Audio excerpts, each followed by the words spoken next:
everybody. How are you doing? Today is September 11th, and right now I hope everyone, at least in the West Coast, is breathing as well as you can be, because, the world's on fire. How about yours? That's the way I like it and never get bored. Hey! No? Are we not rock stars now? Like every time that you decide this is going to be a very special musical episode of TableTakes, you don't tell me in advance. It's called I love it. Improv, okay? Sure, yep. Improv. But yes. As far as everything's going, how is everyone doing? Emma, in particular, what have you been up to lately? Prepping for the Mythic Invitational Qualifier that's happening on Saturday at 6 a.m. for some reason.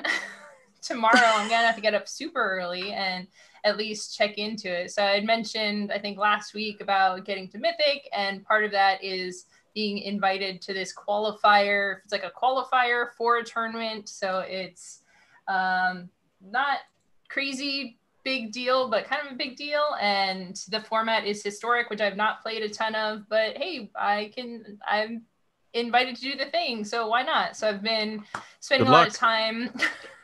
They're doing the actual Mythic Invitational with the professionals starting on Thursday, so I've been watching all the matchups, seeing how all of the decks are playing against each other, testing a bunch of decks. So that's been exciting, and it's kind of thing. I've never done anything like this before, so it's kind of just like, I'm gonna Do you throw have my any hat in secrets the to tell ring. us? Goblins. Mm-hmm. Goblins is a big thing. Goblins is doing incredibly well in mono-red goblins, black-red Rakdos goblins. Is kind of the head scratcher for this event, because there's cards, Uro, big stompy monsters, Nissa just throws lands at your face, and amongst all these crazy decks, goblins are really kind of holding their own. What's nice about the field, though, is there's quite a few decks that are different from each other that are all competitive. So a lot of times when the format is a little bit stagnant, you see just the same decks going mirror matches, and it's not very fun or exciting. But we're seeing a lot of interesting decks here. So it's pretty cool. And you can actually watch that now. If you go when to are you the Magic. When are you playing? I'm playing sometime tomorrow. I'm not. If you're watching the Invitational, you see the pros matched up against each other. I'm not in that thing. It's a separate thing in Arena, where basically you check in, you have to win your 7 matches to get to the next day. So you just play the games throughout the day. But you'll be able to tell us how it went next week? Yeah. All right, we can't wait. She'll be caffeine induced the whole day, because she started at 6 a.m. in the morning. Second of all, I wanted to show off. I was going to do a whole meme around this, but I didn't yet, so I didn't want to fall behind to show off. We talked about this before. It's Small World, World of Warcraft, Small World game. I got that, and I'm going to do a meme picture where I'm watching the World of Warcraft movie and playing Small World of Warcraft. So it's going to be exciting. That is one of the most beautifully named board games out there. I know, I have to say. I appreciate it just on that level. Yeah. Last but not least, I did want to get a shout out to Shelfapalooza, which is Girls Game Shelf online convention hangout thing that's happening this weekend. If you go to shelfapalooza.com, you can get more information, or just look up Girls Game Shelf. I'm going to be doing a casual coffee chat and designer hangout tomorrow with a bunch of awesome designers. It's going to be really fun and cool. And what's exciting about this as an online convention is a lot of conventions are going online, but the Girls Game Shelf, this is the first time that they're doing a convention. They're just building online from the ground up. So I'm really excited to be a part of that. People are going to play games, do talks, hang out. It's going to be just casual and chill and exciting. Very, very cool. So yeah, don't forget, check out Shelfapalooza, and then we can't wait for your memes, Emma. Now, we got 2 very important hot takes about very important news that both Derek and Isabella are into. But first, we're going to get and me, but I want to get the 2 different views of what this trailer made you feel. First, we're going to start with Isabel. Thank you. Thank you for starting with the right opinion and the best opinion first. I appreciate that. Wow. So what we're talking about is the Dune trailer just dropped. And I've seen this trailer I think about 37 gajillion times is safe to say. How did it jump from 19 before the show to 37 cajillion right now? I feel like there's maybe a little hyperbole there. Just a small margin of error in that one. I've watched this trailer. I'm like a big Duniac, as they're called, as the kids are calling them.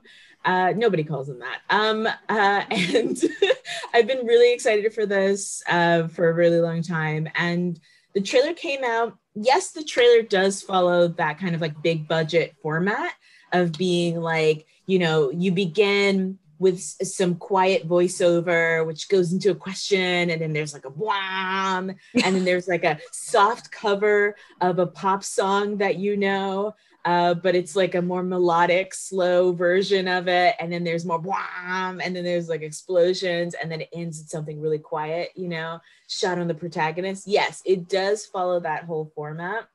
But this thing was giving you everything. It was giving you the Bene Gesserit, okay? It was giving you shots of Arrakis.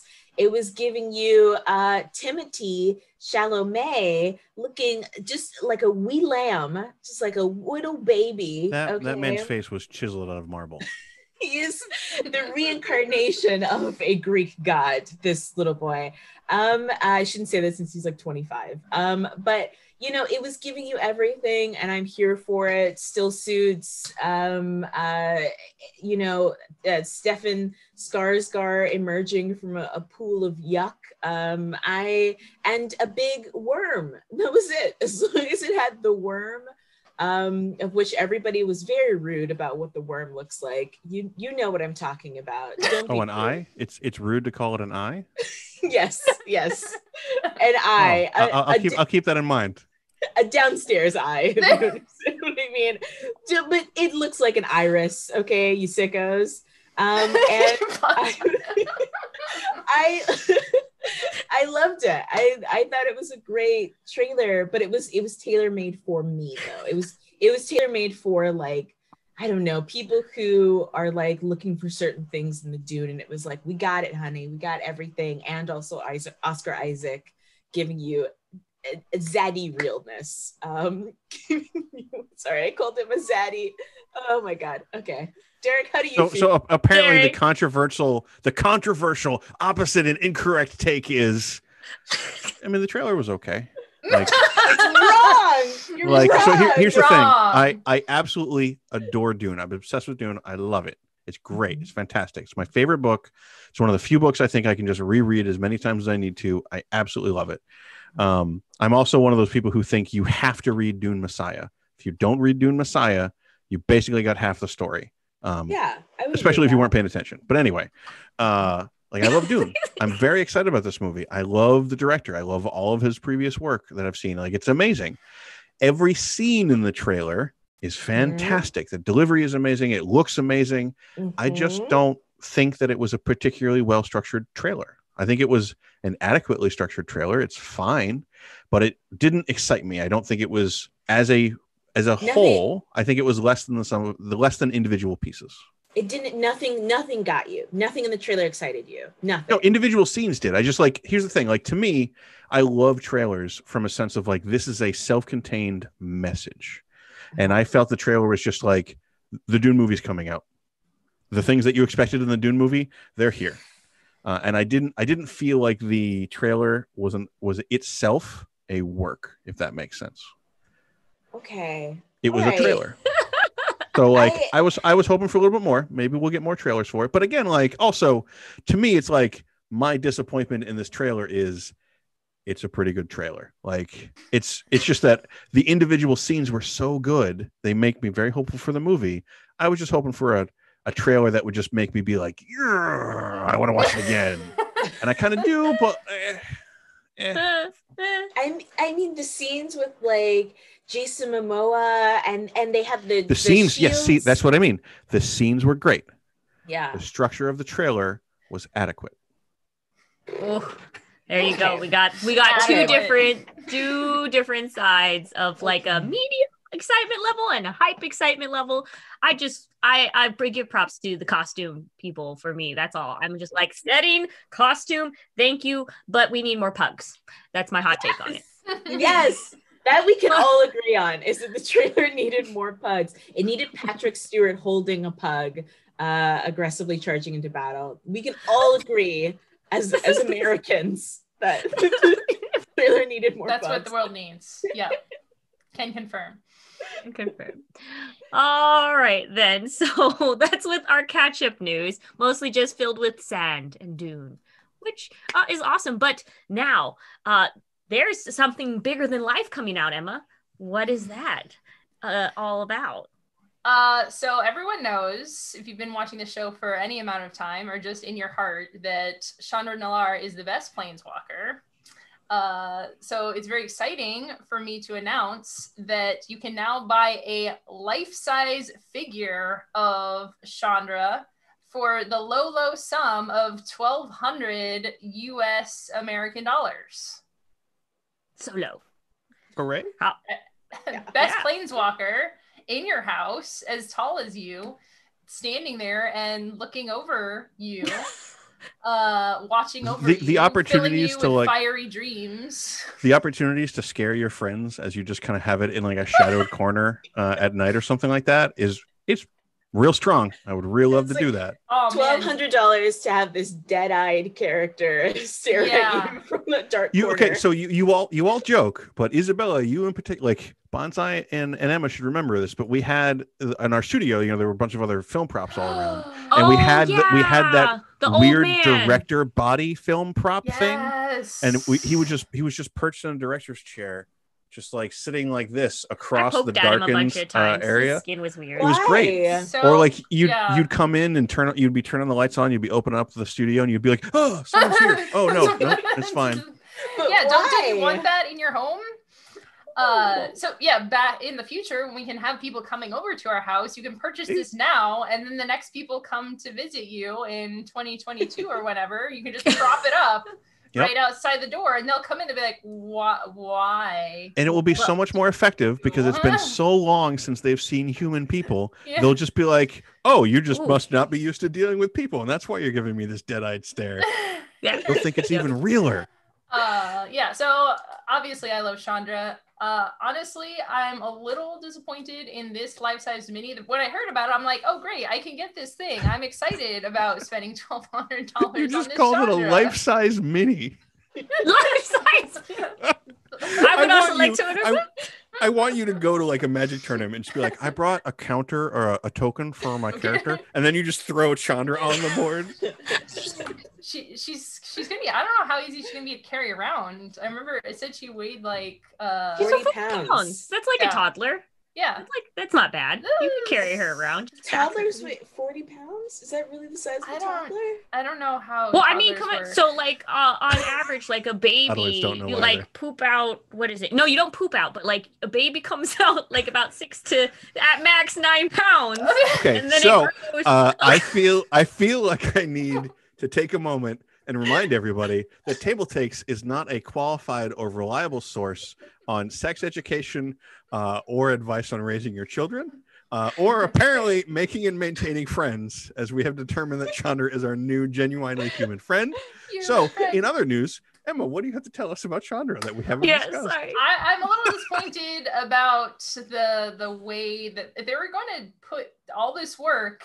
I don't know who asked for this and who is spending this $1,200, but if they're going to put all this work into it, like Chandra is just known for her fieriness and her dynamicism. Maybe if she was articulated or she was doing like a sweet pose, if you look at the header image on that article, it's like, that's Chandra. And then you scroll down, it's like, she's just kind of saying like, hey, what's up? We got some fire over here. It's just somebody ordered the fire. Lacking. Yeah, somebody order a fire. It's just she doesn't even light up. Like if she lit up, that would be that would be so good. $1,200. There was something that was like in her where she was like, that would be totally worth it, but she doesn't even light it. She just stands there menacingly judging you. She could double as a lamp, right? People would pay $1,200 for that easy. Emma, I have to say that your impression there made me just imagine like this is basically Gen X Chandra, where she just like she has to be disaffected and can't actually be that passionate. She's like, it's not cool to really care about stuff. So you want some fire or whatever? Yeah, look, we're talking about Chandra here, not Jubilee. So Jubilee was very excited. She was not Gen X. Don't give me that. Wow. Oh, we're still rewatching the old X-Men cartoons, and she is pretty emo in those. So I mean, anyway, if you need to buy a friend and you want it magic branded, there here you go. You can have your Chandra. Now, also, going back from all of this giggling happiness, Grim Derek, what do you want to tell us about the Grim Darkness? Speaking of genuine human friends, more details about how codices are going to work for Warhammer 9th edition 40K should be coming out tomorrow. Games Workshop's going to have another preview stream like they've been doing all through this whole quarantine period. A lot of the stuff that would have been revealed at one convention or another, they're just doing online, which is great for me because I get a steady stream of all this. Mm-hmm. But one of the big things about 9th edition is the new rules came out, but there aren't new codices for each of the armies.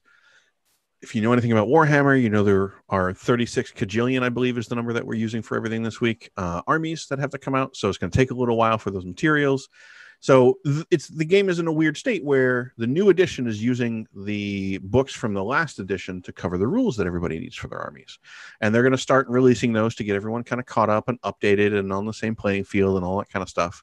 But they've promised a lot of features for those codices. Like if you buy the physical version, then you unlock all those rules in the mobile app and stuff like that. The mobile app so far is the only thing that they've really discussed that I'm aware of about how you can buy any of these rules digitally. They're not currently selling PDFs. They're not selling it through the iBook store like they did for last edition and stuff like that. So there's a lot of unanswered questions, both in terms of what the rules are going to do, but how these are going to be published, what they're going to look like, how you're going to access them and things like that. So it's kind of a very exciting moment where everyone, who has their own army really wants to know when their army is going to get new cool toys to play with. Mm-hmm. And then the general question of like, are we going to get a code in each book? Do we have a thing we need to scan? Like, how are we unlocking these rules in the mobile app? So tomorrow is going to be Space Marines broadly and Necrons, because those were the two core armies in the beginner box. We don't know what's going to be after that, but even if you're not playing those armies, you still probably want to watch the stream, which is just on their Twitch channel, so that you can at least get a sense of what you're going to be looking at down the road. All right. Very, very cool. So keep an eye out tomorrow. That's when it's coming out on Twitch, guys. And Emma, you have some new publishing news coming out as well, if I'm correct. I do. So Andrews McMeel is a well-known publisher. Have a lot of really well-known, long-running IPs that they publish and distribute. So it's exciting to announce that they're making physical books for some smaller indie IPs and also releasing role-playing games. And I think one of the cool things about these games that I'll announce in just a moment is the fact that, like, we call them smaller IPs, but in the indie community, these are big and they have very strong, dedicated followings.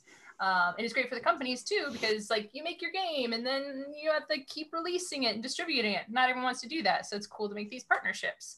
So artist Adam Ellis announces that Fever Knight's physical book is going to be published by Andrews McMeel. Also, Swordsfall, an Afropunk sci-fantasy universe, is joining Andrew McMeel Publishing. So specifically for Swordsfall, they did the Welcome to T-Court book. They kickstarted this early last year, early 2019. Did amazing. I think we may have talked about it on our Kickstarter features too, I think. Oh my gosh, is that because I know I've been following Swordsfall on Twitter for a while now. I think that's when I might have first gotten into this universe, is when we talked about it on TableTakes. Because I think like they did a Kickstarter for like the art book like setting guide thing first, right? I think that's what they did. Yeah. So it's so far they have Welcome to T-Core, which is the art guide and the setting, really setting up the universe. But it's not just a setting, it's a world. It's diving into pre-colonial Africa for rich lore you've never heard before. Exploration to a world where most of the faces are dark, yet aren't considered constrained to one corner of the globe. So Marcus just posted the link in the chat if you want to check this out.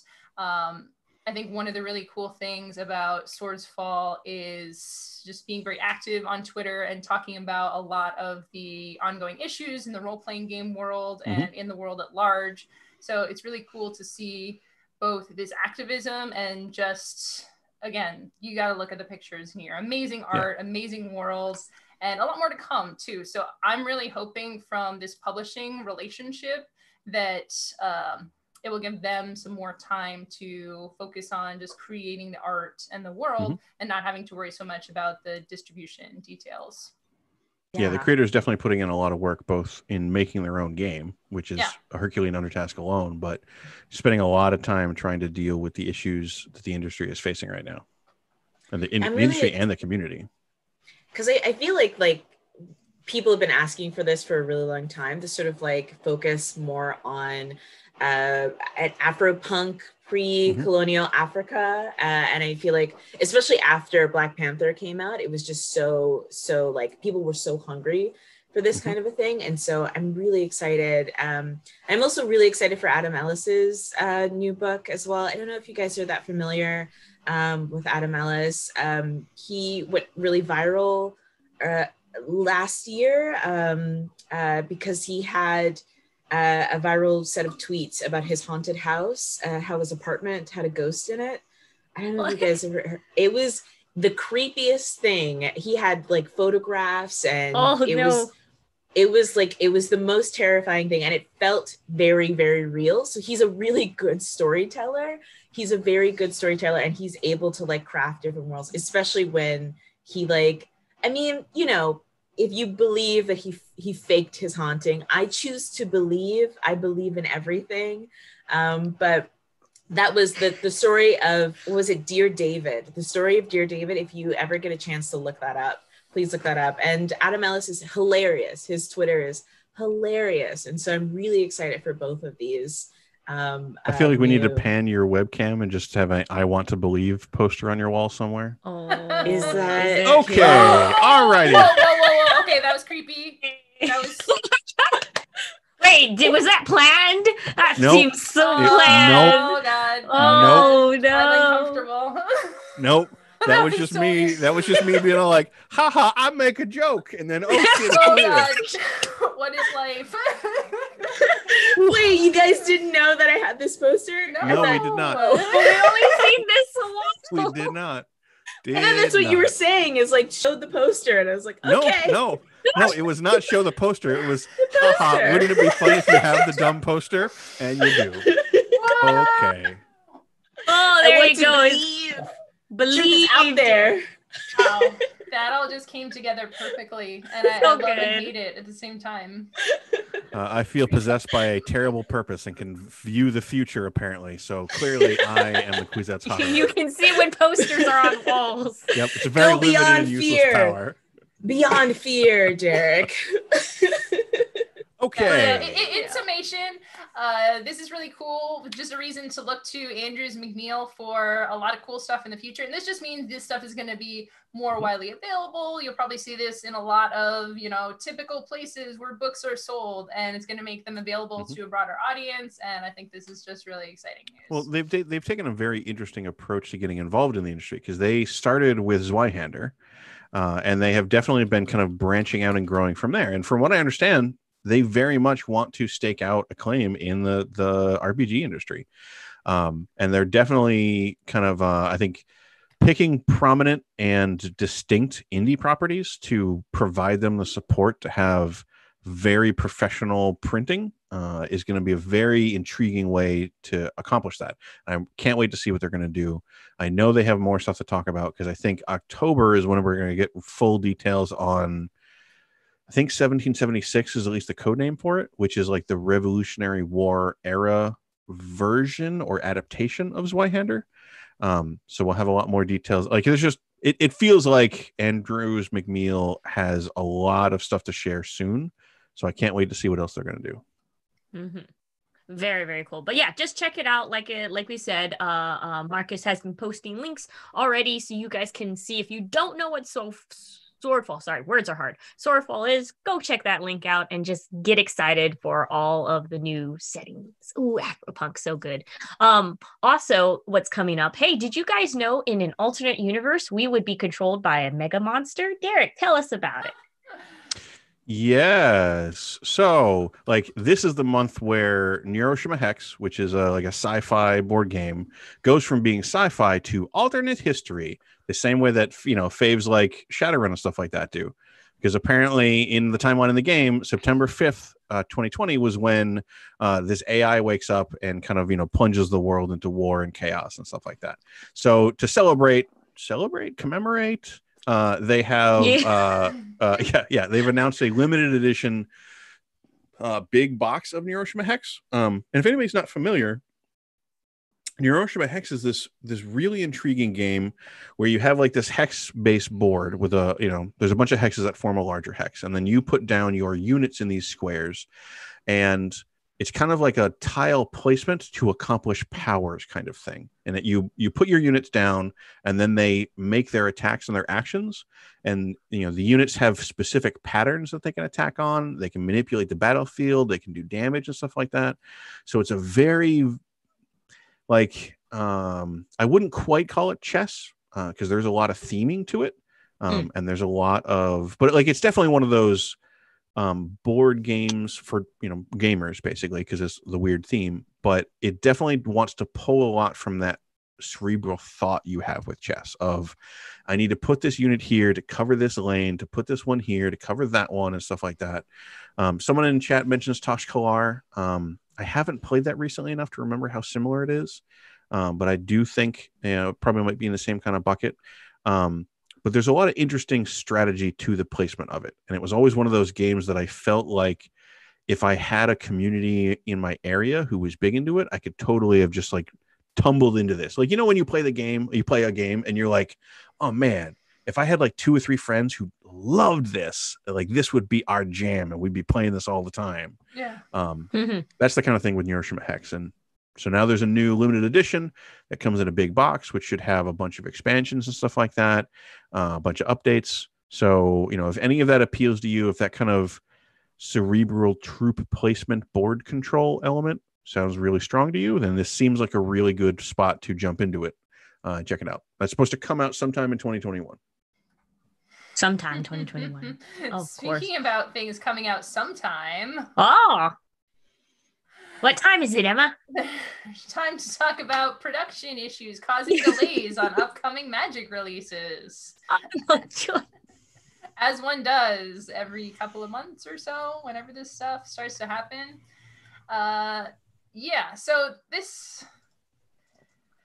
Oh gosh, it's interesting to hear about the paper releases and how they keep trying to maintain hope by putting dates, and how they keep crushing the hope by missing those dates. And I'm even like, who is even buying paper Magic now? But as we were talking about before the show started, I think it's a very interesting distinction between people who buy Magic products and people who play Magic. As Derek had pointed out, I am very much into the playing of Magic. I have very little paper Magic. I have a few commander decks. I like playing in paper, but I mostly just want to play. So I play on Arena. Whereas apparently the fact that paper is still selling, even though so few people are meeting in person to play the paper products, some people just like getting the actual physical cards and decks and constructing stuff, opening those packs, messing around with it. So people are still buying it, but specifically some of the stuff upcoming is going to be delayed. Zendikar Rising, which is the new standard set that's coming out, is going to be released in 2 parts. The first one, initial release date of September 25th, and the second, 7 to 10 days later, which is interesting because they're really just almost staggering. It's not like they don't have this stuff ready. It's like maybe with the supply chains, shipping, just every phase of supply right now is open to disruption. it's not delaying the digital release. So this stuff will all be playable on Arena. But if you're looking to get the paper products, you're going to have to wait a little longer, or they're not going to be as accessible. Shipments for Commander Legends collector boosters will be pushed back 2 weeks to November 20th. Although you're still going to get the draft booster packs on November 6th. So it's like they're not completely blowing these things out of the water. Most of the stuff is still coming approximately when they said it would come. So like collector boosters, again, are going to be those fancy ones with the special stuff going on and the ordering of the cards, whereas the draft boosters are just kind of what we have seen before. Mm-hmm. And like we were talking about with these delays before the start of the show, this seems to be happening a lot, where they are saying a release date and then slipping it a little bit, which in some things, video games, for example, has always kind of been a thing. But for Paper Magic, they've usually been pretty consistent with when they release these things. So like the question there, is there a better way to handle production timelines during the pandemic? Should they just not say anything until they're absolutely sure when it's going to be released? My read on this situation is they're really just trying to keep the lines of communication open and maintain a sense of consistency and hope throughout this. I think one of the scary things for a company right now when things are so tricky is if the line goes dead, if you're not constantly staying on top of people's minds, like people really need IPs and things that they can rely on, they can trust right now. So if you, and I think, I don't really care about slipping release lines. I know some people are super obsessed with getting it as soon as humanly possible. But for me, when it comes, it comes. And I think it's more important to just continue to talk about stuff and put stuff out there than to go radio silent and just not say anything, kind of being transparent about where they are with everything. Although it does leave some questions unanswered about, like, they just released that whole graphic we shared last week for the 2021 release calendar. So questions are, how close will that be?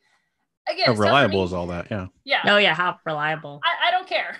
Like when it comes, like as long as they keep making the stuff and making the game that I love to play, I'm cool with it. But some people have very strong feelings about this. So well, I mean, I guess the question to me is like, after a certain number of delays, because we also don't necessarily know what these delays are for. There could have been a variety of reasons, but I think we're all just kind of assuming that it's the general chaos of the world, and there's just so many things that are popping up and causing delays.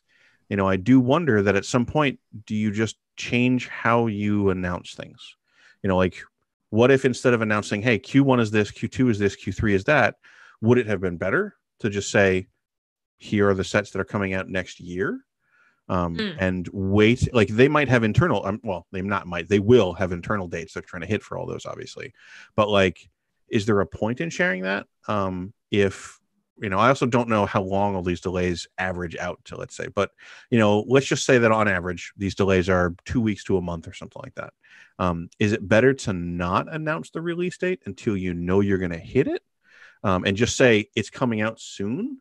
And maybe trickle out news more slowly than they normally would? Or is it better to say, hey, this is the date, but, the last 3 sets have been delayed. So, maybe don't book a plane ticket or something like that. But just like, this is about when it's going to come out. We're going to try to hit it the best. Like, I don't know what the best approach is. I'm sure Wizards is struggling with that too. Yeah. But, it really does kind of strike me as it seems like this is popping up a lot. And I don't know if that's because this is the kind of news we talk about, especially right now, or if it actually is just happening on a regular basis and, maybe it's time to try something different. Yeah. There's some great points in the chat about problem is with preparing retailers. Like that's absolutely fair. As a purchaser, you can be flexible around it, but retailers build up these big things around it. Maybe more so when we were going there and doing a lot of events, but it's still, they send out emails to their customers. So there is definitely an issue with like all the way down the chain, and then it's on the local game stores, people are mad at them, and that's definitely not cool. But isn't that kind of what's happening right now? Is that, the local game store says, great, you can come pre-order your stuff on this date, and then it gets pushed back. And well, yeah, exactly. Yeah. With the pushing and the communication, like there could be they're slipping the schedules can be tricky for that. But on the other side, there is the digital release schedule, and people are, I would say, probably less flexible about that. You know, if they said the new sets coming out next Thursday or whatever, I'm expecting it to be like, people are planning a lot, especially now around these digital things. And I'm going to do I'm getting tired with drafting this set. I'm excited to draft the new set. People do build up a lot around there. So there's a lot of push and pull here for how exactly they're communicating and getting stuff out. I think more of the story, it's tricky for everyone right now. I don't know what the right answer is, but it's something for everyone to be aware of and patient with, I guess. Yeah. There's definitely that. So just keep in mind, hey, there's going to be delays for a lot of things. Not everything works like Amazon does with their delivery service, especially, you know, with physical products. Just saying, you know, it's like maybe some routes might be closed because there's a forest fire. Who knows? You know, it's a boy. So on that, I caught that. All the gender reveal parties that use Evangelion images, like that speaks directly to me. I love them so much. I'm sorry, it's too soon. Chat was like, too soon. I'm sorry. I love the ones that's like, oh, this, I already know about this gender. What is this BS? Like, at least give me a new gender, right? They put one where it was the Iron Giant scene where they bombed the Iron Giant, but they put that and they redubbed it so that it's a gender reveal. I don't know if you guys have seen that one, but it's very funny. It's very funny. Although Emma's comment now of revealing new genders just makes me think of the true horror of Lovecraft is like genders that human mind can't comprehend. Oh, wow. I want that. I want a cosmic entity gender that is just too many, all the genders, too many genders. I want that. Your mind can't fathom all of the inclusion. Fifth dimensional genders. I want to, yes, but it's, you know, you just got to forgive things as they come out. But, you know, still look forward to new things that are coming out that make you cry, maybe even make the devil cry. Isabel, do you think? You nailed that one. That was so good. I'm sorry. I had to give you credit for that one. Steamforged Games is going to release 3 new expansion packs for their Devil May Cry The Bloody Palace. I'm really excited for these. My wallet is not excited. The devil is crying, and also my wallet is crying about this as well. I can't decide. Hold on. Wait. Why don't you pitch a show to, like, you know, write it as a tax write-off, you know, be like, oh, hey, Gen Con's making me do this show. That's true. We're making you. That's true. Yeah. But I just want to point out that before the show, I did ask you the question of like, hey, so Isabel, how much do you know about Warhammer? And you were like, well, not a lot, but I know the fandom is really passionate and they get very excited about things, and then it's very expensive. And I was like, that sounds like a lot of hobbies to me. And I feel like that moment just needs to stare directly at the camera right now as you're talking about how your wallet is crying for this game. But please, first of all, Derek, come for me, okay? Call me out by my name. Speaking of Timothée Chalamet, how dare you? How dare you use my own words against me? Listen, like I've said to you before, I can't do Warhammer because I don't have the monies. There's only so many things I can cry and spend money on, and I can't like do devils. So I'm really excited for this because, well, okay, so there's 3 different ones. I can't decide on which one. Now, though, that the idea of writing these off as a tax write-off has entered my brain, I might be able to do that and just buy all 3. They have the Walking Arsenal, which is really interesting because you'll be able to play finally as Lady. Lady is one of my favorite characters. And so the Walking Arsenal, you can play as her. And there's a bunch of other really cool things with more villains that you can, more hell, demon, pyrobat, hellbat things that you can do. And in the Devil Trigger, the expansion offers new forms of Dante, Nero, and Trish. And I'm hoping that the new forms of Trish means that you can play as Gloria. Gloria, arguably, you can argue with your mother, but Gloria is the more interesting version of Trish. You can argue amongst yourselves about that. Okay. We will definitely do that. Some Thank big you. words right there. my Devil May Cry fans know what I'm talking about. I'm gonna get added at. Okay. So you also get a nightmare model, 80 cards, multiple tokens and markers in each of these. And then in the Alpha and Omega one, you can play as Virgil, which is the best. Virgil did nothing wrong. He's a baby boy. He's innocent. And if he killed a person or two or three or maybe 5,000, you know, they had it coming. Oh, and we are talking about Dante's Guide Through Hell here, right? Yes, Dante's Inferno. You get to go through all 8 layers. That's an incredibly awesome crossover here between a classic literature and the Devil May Cry franchise. They're pushing boundaries. It's just a book. You just open it up. You've paid $49.95 and you just open it up. It's just a book. This each expansion is $49.95. So pick which one you like. Or write it off in your taxes. I don't know. I can't give tax advice. No medical advice, no tax advice in this show. Yeah, no medical advice, no parenting advice, no tax advice. The only thing we can advise you on is games, apparently. Games, only games. So have you played the board game? Your wallet is crying. Have you played the board game? I have, yeah. I like it. I haven't.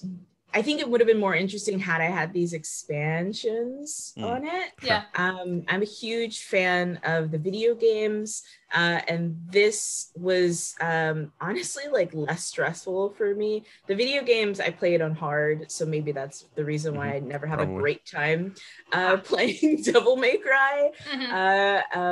But the games I feel like are almost like an easier kind of expansion into the world. I mean, there's 6 Devil May Cry games. I think we're on 6 or so this is really interesting. I don't like though that they have split them up like this.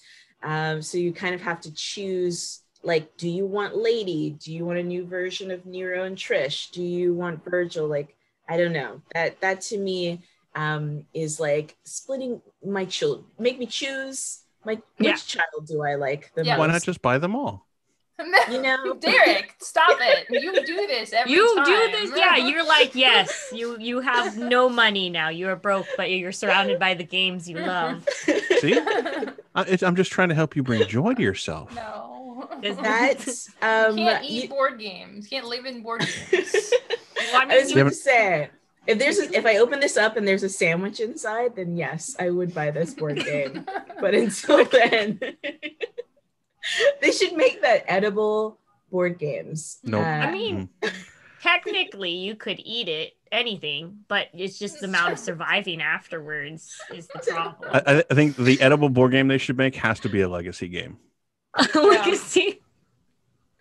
I just love this idea that any dice that you have can be a weapon if you throw them hard enough. And any board game can be edible if you want it to be. Those are the 2 things that I've learned since being on this show. I feel like it's edible if you put it in your mouth, right?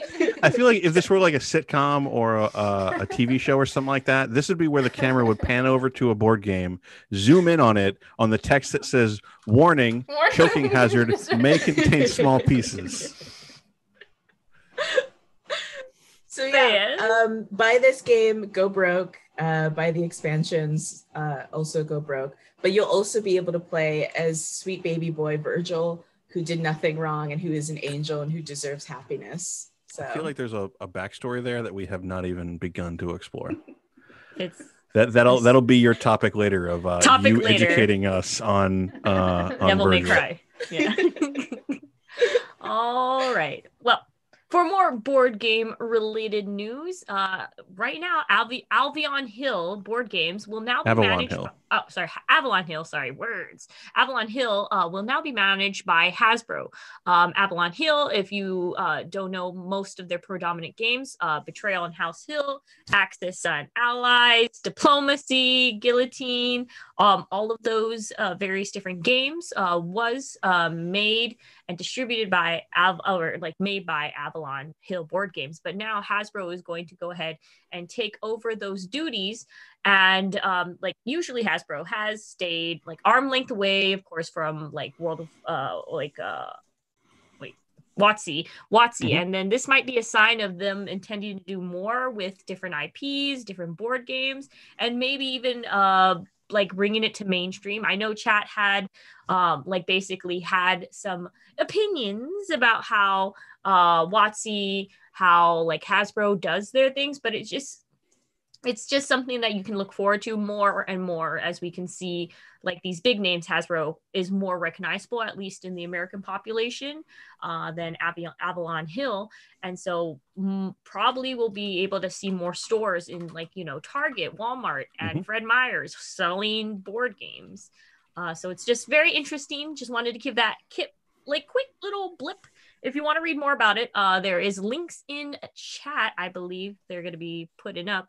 But yeah, so that's new. It's just changing hands. What do you all suspect about this? You think in the same lines? I'm surprised that WotC was. I mean, I know a little bit about the structure here, but the fact that WotC is managing Avalon Hill, which is doing board games, like I had the sense that WotC was kind of Magic the Gathering and D&D, that they weren't really doing a lot of board games, because I know for a lot of their properties, although not historically, but at least recently, WizKids, Gale Force 9 has been doing a lot of the IP-based games around Wizards properties, which is just so weird. It's like we have an in-house board game company, but we're gonna farm these out to other companies. So it's weird, the structure, right? That they would manage this. Well, I mean, this move from WotC to Hasbro honestly might be like the final step or the next step in that process. Yeah. Because there's always been, I think, a tension of like, you know, at WotC, there's always been a tension, or it sounds like from everybody who works there, about, you know, how much should they just focus on Magic and D&D? How much should they focus on diversifying the games that they have, or, you know, should they really just focus on the ones that they have knocked out of the park? And, you know, should they then do spin-offs of those, or should they have somebody else do spin-offs of those?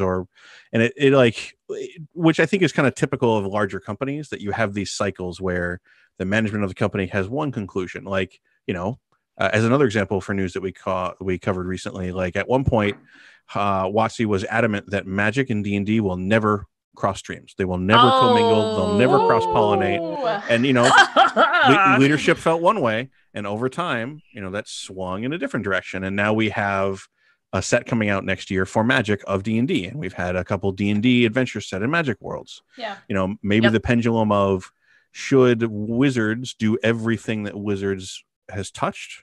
You know, like the IP, the games, the execution, the publishing, the design. Is it all in-house? You know, that may have been, the pendulum may have been at one point, and it's kind of been swinging in the other direction. And maybe this is kind of the culmination of it. I don't know. Well, they're also making a lot of stuff there with even just building out all the different lines, like doing a lot more for Commander, doing more weird sets, doing the Secret Lair stuff, doing more digital things. That's what I was going to say. Digital, I was going to say, I mean, like, you know, and like, I'm not that familiar with how everything works inside, but I mean, this made sense to me. I mean, as Wizards does more expansion of sort of integrating the digital aspect of it, I mean, that's a whole other sort of beast to kind of maintain. Sort of, you know, before, where it was like they integrated the digital and the digital kind of came afterwards, it was kind of an afterthought. Now they're doing more with Arena and stuff like that, where like the digital side of it is integrated, and that's a whole big kind of a thing. And for me, I mean, I feel like a lot of these games, seeing them at a Target or something like that, I would think that they're more like Hasbro stuff. It just makes sense to have all this stuff kind of be together with Hasbro. And they focus specially on these kinds of board games. So why not just like let them take it over when they have already a long legacy of in-house? They've got this down pat. This is what they do. So why not just let them do it? Agreed. Yeah, I think the real question that we're not sure about is, does this mean that Hasbro is going to invest more time and resources and staff in, you know, getting these in more stores? Or is it simply alleviating that burden from WotC per se. Do they intend to let some of these games kind of lapse, or do they intend to replicate what WotC has done and kind of license the management of these games off to other companies? Like, who knows? It's a little unclear at this point. We'll have to see. We'll have to see. And now we have more stuff coming up. By the way, just happening starting tomorrow on Saturday. Isabel, what's gonna be unpacked? I like that. I like how you announced that. Like it was remember Bigfoot, the big car that was monster truck rallies. Yeah, the monster truck rallies. Oh, yeah. Bigfoot was my favorite. Okay. Anyway, Bigfoot is not the topic. Starting tomorrow is PAX Online. We all knew that this was going to be happening inevitably this year in 2020, where PAX was going to be integrated to be entirely online because of the, gestures vaguely to what's happening outside in the world.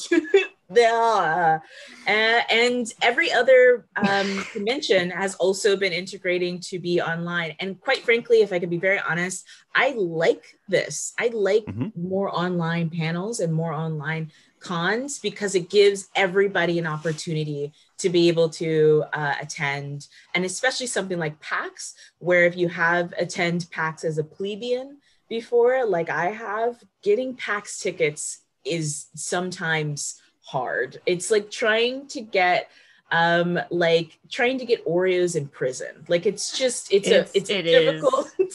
Take my word for it. If you've ever just to sneak a honey bun into prison, it's very hard. And it's also like getting PAX tickets.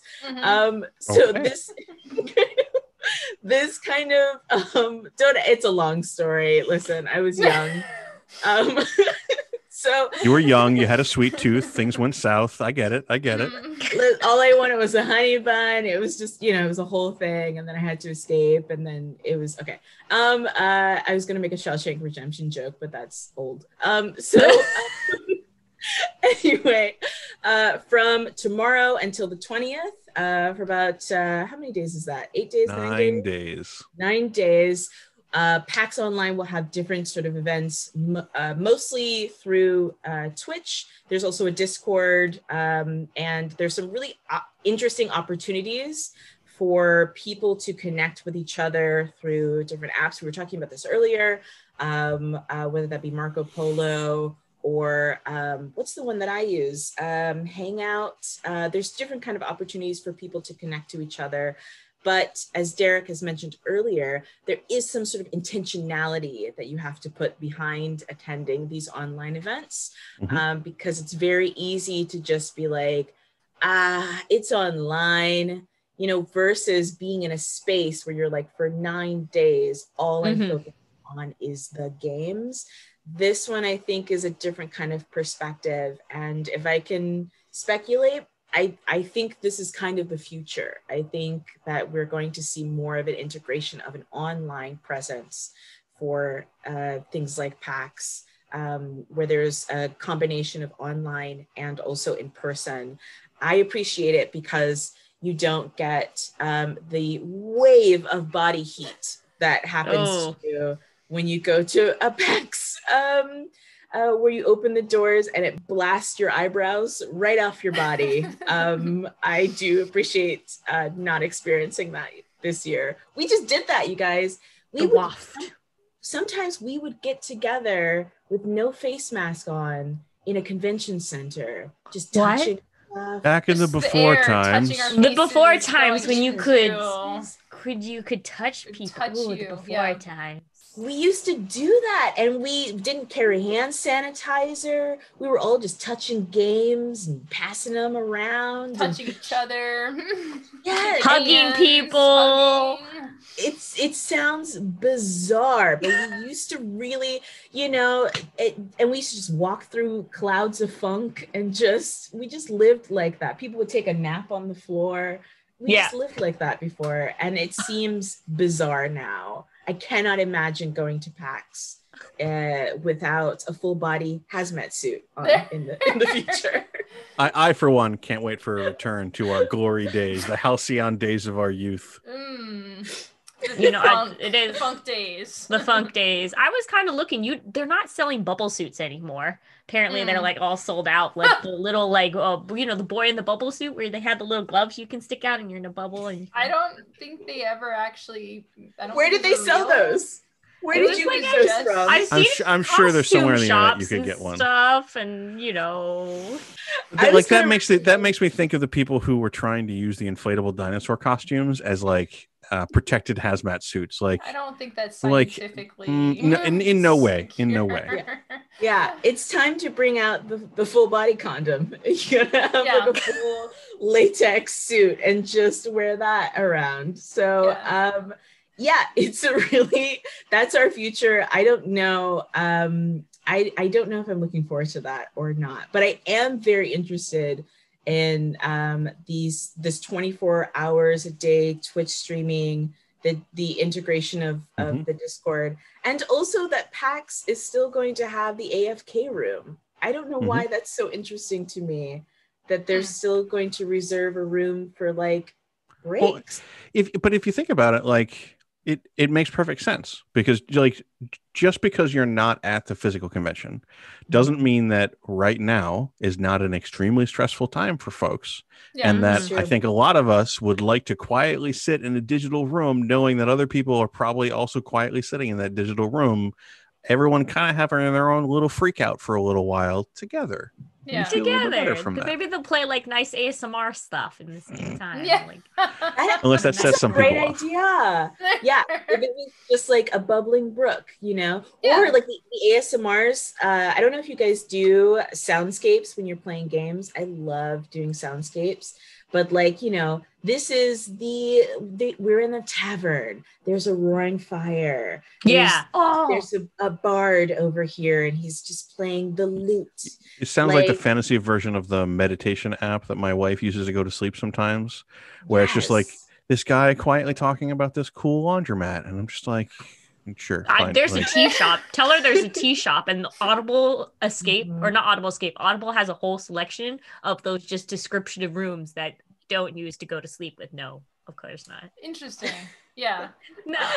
But I absolutely agree with Isabella here, with the future, with keeping things digital, having a hybrid model, that just for branding, you want as many people as possible to come. And if it's in a physical location, I guess there is something to the hype exclusionariness of it, but I think it's better to not have that, still have them in person. People still want to go to that, but for people who have issues with the in-person event or can't afford to go, or whatever it is, I think this is a great opportunity. I would also say, I think a lot can be said for even just reconnecting with your groups and your friends at this time. My friend, who's a longtime PAX goer, made a Marco Polo group for like 10 of us. And we were all this was over when PAX would have been happening last weekend, and make a little video saying like, I'm trying this game now, learned about a lot of fun games. It was a great way to connect. So I think and Derek mentioned this a little bit as well, if you can integrate this with people and care about, maybe meet some new people, but just see it as an opportunity to connect around something we love together, I think it can be very positive. Yeah, like I think that's an important thing to recognize when you're dealing with these online shows, is that this is going to sound super cheesy, so just bear with me here. But like there's almost like this kind of magic spell that gets cast when you go to a convention. Oh, yeah. And you step into the convention space, and the energy in that space is very different. You react differently to it. Going back to your hotel room is different than going back to your house. There's just something about, you're crossing the line, you're at the con now you're on con time, so your priorities are different. You're gonna check stuff out, you're gonna game all night, you're gonna do whatever your convention thing is, whether that's in a costume or panels or gaming or whatever. But you go to the show and you kind of step into that other realm for a little bit. And I think that one of the things that's missing for online shows is we don't have that barrier to cross to tell us like, now is the time to let go and be that dumbass comm nerd that you always are at the conventions. Like, it's cool, just let it out, do your thing here. And I feel personally that I have decided that I just want to spend more intentional time doing that with these online shows, because this is just a thing that's missing from my life. And for part of that is going to have to be me just consciously saying like, it's con time now. I'm going to step over to my computer. I'm now entering the con. Let's do it. You know, we're gonna try to find a game as hard as we would have if we were physically there. I'm not just gonna be like, well, I could just go play video games instead. Like, do the show, enjoy the show, go play the video game later. Like, I think if you come into it with that mindset and choose to do it, it'll be a lot more rewarding than if you kind of float through and hope that it kind of impacts you. Yeah, I agree. Yeah, that's how that's what my mindset was for San Diego Comic-Con. When they had their online, it was like, all right, it's con time. I scheduled out all of my stuff. And from 9 o'clock to 9 p.m., it was just doing con stuff, Yeah. And I even put on my little lanyard. I did a whole thing. And the thing that I think this brings up though, Derek, is one, I don't know what cosplayers are doing. I think that's the one thing that I miss about going to a PAX in real life is seeing, and people work so hard on their cosplays all year round. That's something that you can't really replicate online. And so I do kind of feel for those people. And then also with the intentionality of it, it's really easy to just focus on the major players, focus on the kind of big stuff that you want to pay attention to. Whereas I like in a con just being like, you know what, I don't want to focus on what Bethesda's doing or any of the really big stuff. I just want to go and discover some new indie stuff, some new indie artists, some new indie games, and see that. And it's hard for me to kind of get into that mindset of I just want to discover some harder. It's hard to find a nugget when you're doing this. Those are the two things that I feel like you sacrifice by not. There's a con of having a con of cons. A con of yes. cons. So what you're saying is iconic. order some chicken nuggets before you go to the con, so you can have some nuggets while you look for a nugget. Yes.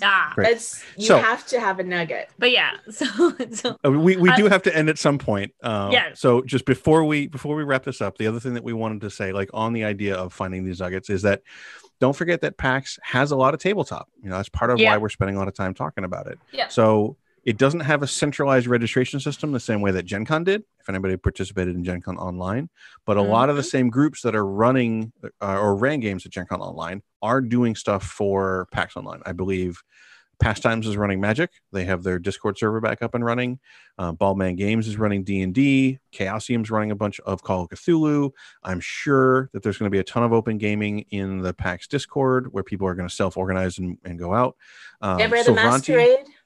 They're running Vampire the Masquerade. Sorry. Okay, go on. So do we want if you want to go join me in a game of Vampire the Masquerade at PAX, I am all for it. Yes. So I think Sovranti is the app that they're kind of officially using to run a lot of board games and stuff like that on. So the information is a little bit scattered around. But I think we'll have some of it in our newsletter and stuff like that later. But if you want to play tabletop games, poke a little bit at PAX and you should find some of your favorite groups here and there, or just join their Discord and ask. And, in my experience, PAX enforcers and general attendees are going to be more than happy to kind of get you up to speed in what you need to play. Very, very cool. But yes, friends, that was our headlines of today. But don't worry, because we still got more information that we're going to deluge upon you. Wait, is that the right word? I don't know. Sure. Close enough. I think we know what you mean. Yeah. Yes, but don't worry, because now Derek's here, and he's got the bundles to keep you funneled on the bundle bus. Derek? Okay, so the bundle this week is Bundle of Holding. It's for Fudge, which if you're a new RPG gamer, you may not recognize the name. If you're an older person like myself, this may kind of call back to the kind of initial days when there was a big explosion of indie games. But if you are familiar with Fate, if you're familiar with a lot of the things that Evil Hat has been putting out, that die mechanic of rolling a bunch of dice that have pluses and minuses on them and then adding them up and adding them to your skill number, so that you basically you average out at a +0 that you add to your skill, The idea is that like that makes it really easy to predict, oh, what is your average result for your skill? It's whatever number you have on your skill. And that was kind of the point of Fudge. And Fudge was one of the original indie systems that they wanted a lot of people to use kind of on their own with a die mechanic and some elements and stuff like that. Fate polished it up kind of for a more modern generation. But this bundle is apparently going to be the first way to get the new 10th anniversary edition of the Fudge rules, which is a pretty big announcement to me. I hadn't heard about that. So for the starter collection for $13, you get the 10th anniversary edition, which is like 318 pages. So I have no idea what they're going to cover in that because it's Fudge, but sounds like they're going to give you just about everything that you'll need. Then there's supplements for like a weird psychic cyberpunk setting, general fantasy adventures, Hollow Earth pulp kind of stuff. And then I think it popped up on Kickstarter that we may have covered at one point, which is a zombie apocalypse setting focusing on how PC characters with disabilities deal with that apocalypse, which was a very interesting spin. So it's nice to see a bit of history with this bundle and then some new stuff. And then if you level up, you can also get some settings based on a fantasy novel series, another fantasy setting, and then like the book that tells you how to run TV shows and stuff like that. So there's a bunch of stuff out there. It's all benefiting Direct Relief. And if you're one of those people who likes to kind of look at the history of the development of indie RPG systems, then I strongly recommend that you check it out. Yes. So that is there, and it goes to Direct Relief Fund, if I'm correct. Yes. Yep, it goes to Direct Relief again. I think all of their bundles recently have been going there, which seems timely and appropriate. Very appropriate. All right. So now it is time. Oh, hear ye, hear ye. Kickstarters are being led by, of course, the Kickstarter Queen. Well, in my gracious dual roles as Bundle Boss and Kickstarter Queen, as capitalism continues to infect the monarchy, Isabella, would you like to start our projects off this week? Yeah, so the first one is the Expanse role-playing game Dice Sets. The Expanse, which I did not know it was a book until fairly recently. I thought it was just a TV show. The TV show is really dope. It's a science fiction TV show. You can watch it. Pretty hard sci-fi too. It's real nice. It's good. Yeah, it's really good. And so this is the dice set. There is 3 main sets, one for Earth, one for Mars, and one for the Belt. And you can play, they don't come together. So you can play you can buy each one, and you can buy them together. This project it's like 4 more days to go. Yeah, it ends on Tuesday, September 15th. So if you're interested in the Expanse TV show, there's also a role-playing game, and they have these great new dice. I like them. I like the design of them. They're kind of they kind of look a little bit like, I don't know if you guys have ever watched Hellraiser. Kind of the box. They kind of look like the boxes from Hellraiser. I recently showed my wife that movie, and it was very interesting to revisit for me. It was actually better than it stood up better than I expected. Yeah. But she was very much like, what just happened? And I was like, but this world is cool. Lore. The YouTube lore of Hellraiser is so interesting. It gets worse and worse the more movies that you watch. When they get into space, they lose the plot. But the Hellraiser movies are being remade and rebooted, so who knows? We'll see. We'll see. So yeah, I like these dice because they look like Hellraiser boxes, and I think it's really cool that you can pick kind of your allegiance, which side that you're more inclined for. So 4 days left.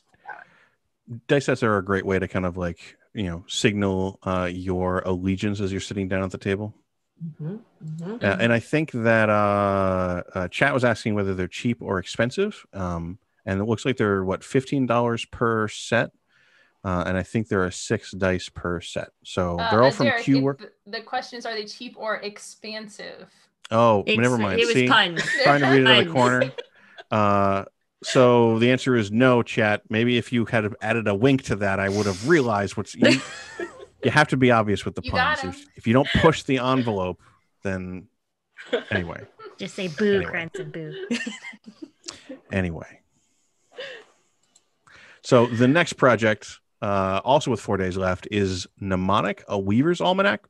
And this is an indie RPG, and it feels like it's a little bit of maybe a not necessarily a bridge, but kind of a re-merging of kind of two family trees of story games and kind of traditional RPGs. And it very much is kind of positioning like, hey, here is a tool set for you to kind of all build a setting together and a bunch of different game systems / frames to choose how you want to do each individual scene or session in. And the idea is that you are playing these storytellers who are talking about the adventures of these great heroes, but you're in a world where like memory and it shapes reality around you. So there's a lot of weird stuff that can happen. There's a lot of flexibility. The game is specifically being positioned as anti-canon so that there's not always a right answer or a true answer, and that you're supposed to kind of play around with what you want to explore at the time, which is largely backed up by lots of leading questions, lots of prompts, lots of choices about what you should do here or there, or roll the die and kind of see what range of results you get that inspire you to kind of pick what you want. So it does seem like it's trying to kind of carve out territory between a story game that might be just like, well, describe whatever you want, like describe however you want to go, and not being an RPG that has very clear stats and rules, and being a little bit in between where you have some stats or you have some dice, you roll the dice and you get a couple questions you need to answer, and you can kind of answer them how you want, but that helps kind of guide and keep things cohesive. There's a very interesting team built up around this. As I mentioned, there's a lot of these different frames, like the rules previews have like 4 different scales of intent and rules complexity for different kinds of scenes. Like the examples they give are like, here's a very loose scene that's just about establishing the world and answering some broad questions.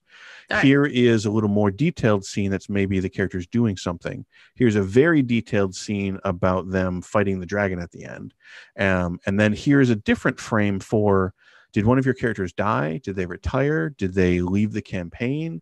Like, here is a formal ritual almost that you go through when you're changing cast members, saying goodbye to somebody. So there's a lot of really neat little bits in here that I think that anybody who really plays RPGs to tell a story, they like, if that's the part of the RPG experience that they really love, it seems like there's a lot of stuff in here that really drives that forward and puts that very, very front and center, with some also very heartwarming, like kind of watercolory style art. So check it out.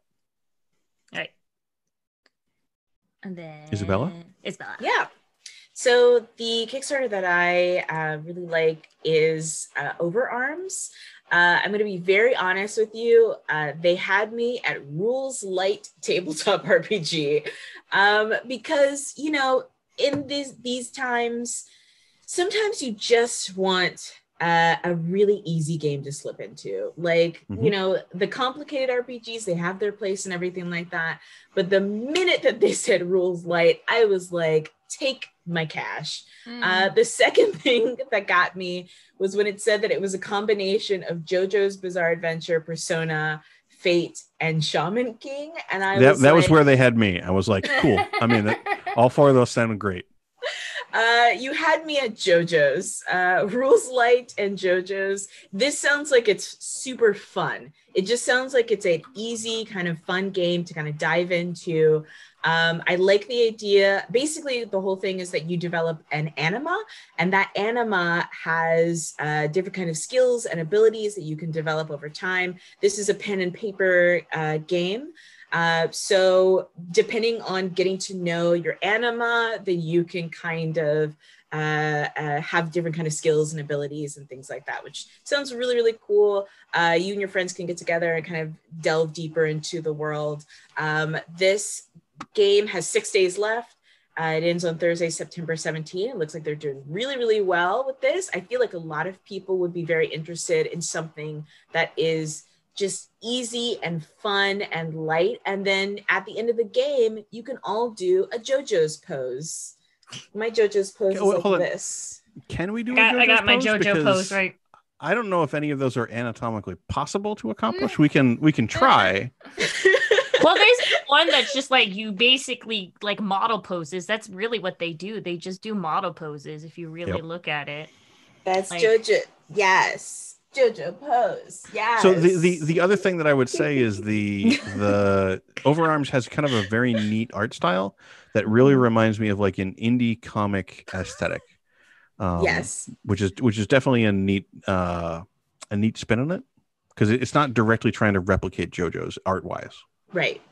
It has a very like Western art that has a heavy anime influence to it. Is kind of the vibe that I kind of got, is this sort of like, like Avatar: The Last Airbender obviously has a lot of anime, Japanese. I think there's a lot of anime kind of influences that are really heavy in the art. And I really, really dig it. I dig it a lot.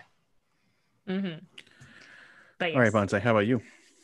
With 6 days left, September 17th, Traveler's Guide to the Candy Realms, a 5th edition settings guide. So basically, you ever wanted to play a campaign in Candyland, but it's really, really extreme Candyland? Well, this is the game for you. Candyland. Extreme Candyland. So it's a set of adventures where they like Sweetland Adventures, the Mystic Land of Sweetland.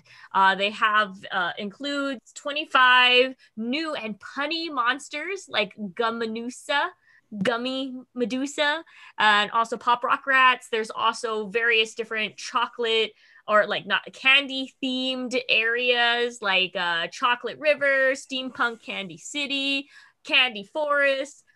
So if you want to go ahead, and also because they hit their first stretch goal, they also now introduce more classes and more races that you can play as the tiny sherbet fairies, as an example, or jelly bean people.